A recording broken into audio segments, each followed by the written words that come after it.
You know, there's something inherently funny about a 1963 James Bond movie getting the full video game treatment in 2005. Like, who exactly was asking for From Russia With Love, the third-person shooter? Did a teenager in 2005 really wake up thinking, you know what would slap right now? Cold War espionage starring famed misogynist Sean Connery. You think it's good to slap a woman?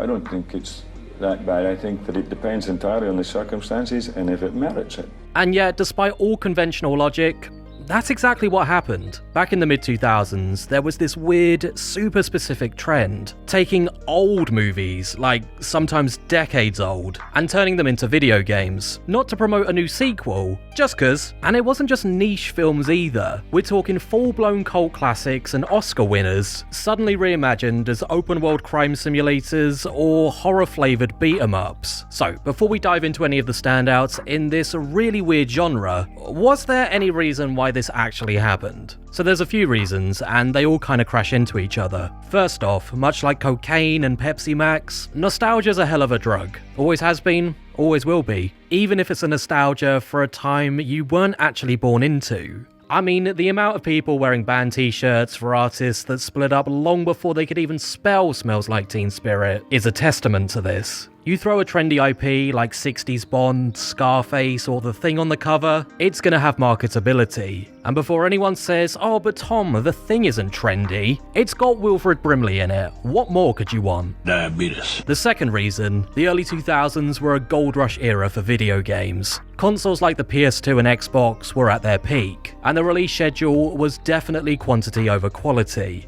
Don't get me wrong, there were some absolute bangers dropping around this time, but with over 700 titles dropping for the PS2 in 2005 alone, you're bound to get a wonky batting average. And with this big opportunity to jump into a maturing game industry, Hollywood tried something actually a little bit clever. Instead of just milking cash-in tie-ins, these retroactive adaptations were a kind of brand resurrection. They filled that awkward gap between no one under 25 remembers this movie, and we don't want to risk a $100 million reboot just yet. And the third reason? A lot of them were actually pretty good games. Take the Warriors game from 2005. Rockstar, yep, the Grand Theft Auto one, took Walter Hill's 1979 cult classic and built a whole playable world around it. And not just a straight retelling either. They expanded the story, added more brawls, filled in backstories, and made it genuinely fun to wander around a fictional version of 1970s New York, where every gang has a theme and somehow nobody owns a gun. The Baseball Furies? Terrifying. Tagging subway walls? Weirdly therapeutic. The game was grimy, stylish, and completely committed to its bit. And they stuck the landing, it worked really well. Then there's Scarface, The World Is Yours, which asks the question, what if doing an unholy amount of coke made you immune to hails of gunfire? Well, that's how the game starts, with Tony surviving the climactic mansion shootout, then swearing revenge and rebuilding his empire. Sure, it's easy to compare it to GTA Vice City, but it shares the charm of the movie that makes it its own thing, complete with over-the-top violence and dialogue that somehow made swearing feel like poetry. They even got Al Pacino's likeness, but not his voice, which is a real shame, because if there was a button that made Tony Soprano randomly shout out, She got a great ass! yeah, that would be an instant 10 out of 10 in my books. It's worth noting just how often these games didn't just rehash movie plots, but reimagine them entirely. The Godfather, for example, didn't cast you as Michael Corleone or Vito. Nah, you just play as some random dude on the fringes of the story, and you just slowly climb up the ranks of the family. It's honestly like weirdly prestige fanfiction or something. You do all the usual kind of gangster stuff, you shake down businesses, strong-arm rival gangs, and occasionally bump into iconic characters like Sonny or Tom Hagen. And yeah, at times it got pretty weird. But it was weird in universe, and somehow that just made it kind of work. Plus it's really cool how the developers got Brando, Khan and Duvall to do voice work. Even if Brando had to record his lines from his hospital bed. You can't tell. You know, there's a lot of foolishness. Actually, it's pretty clever how they got around the whole sound quality thing by putting old Donny Boy behind a door and on his deathbed. And yes, while it is a bit of a downbeat swan song for such an iconic actor, he did get paid an alleged $500,000 for what amounted to 51 seconds of dialogue.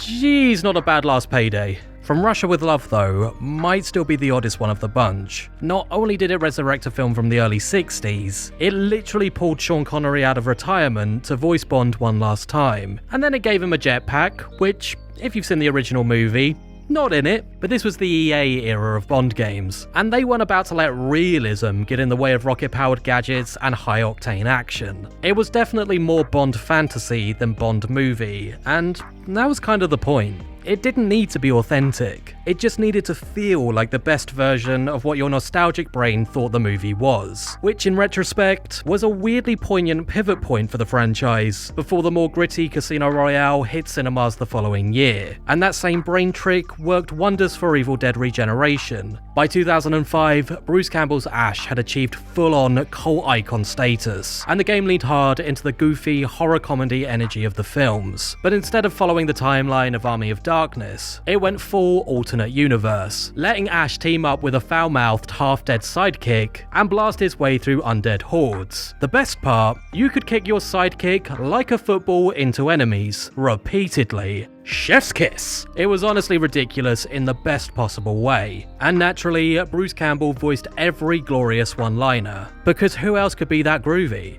Not all of these games stuck strictly to their source material, some of them just borrowed the vibe and ran with it. Take Alien Isolation. It dropped in 2014, and while it arrived after the trend of retro movie video games had mostly died away, it may be the most lovingly crafted throwback of them all. Technically, the Alien franchise had had plenty of games before it, but Isolation stood out because it actually understood the tone of the original 1979 film. This wasn't a Space Marine shooter, this was a hide in a locker, don't breathe too loud, full-blooded horror. Playing as Ripley's daughter Amanda, you couldn't kill the xenomorph. I mean, you could barely survive it. The alien learned your patterns, stalked you, and punished you for being cocky. It is still to this day, without a doubt, one of the scariest games I've ever played, and at the time, it was exactly what the franchise needed. But like I said, by the end of the 2000s, this trend started to fade. Games were getting more expensive to make, studios were taking fewer risks, and unless your property was a guaranteed blockbuster, the retro game gamble didn't always make financial sense. What used to be a fun, mid-budget experiment became a much riskier proposition. Still,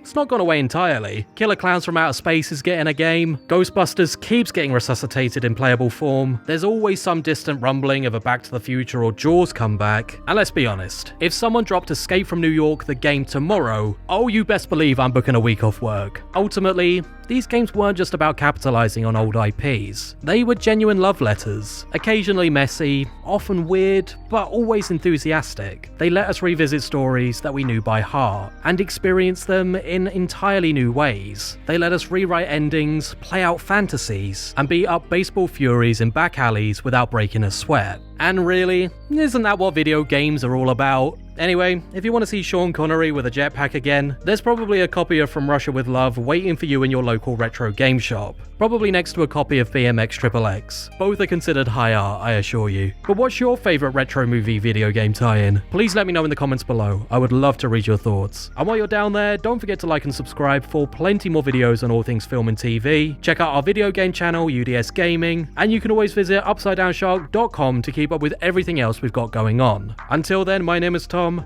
this has been UDS, and we'll see you next time. Bye!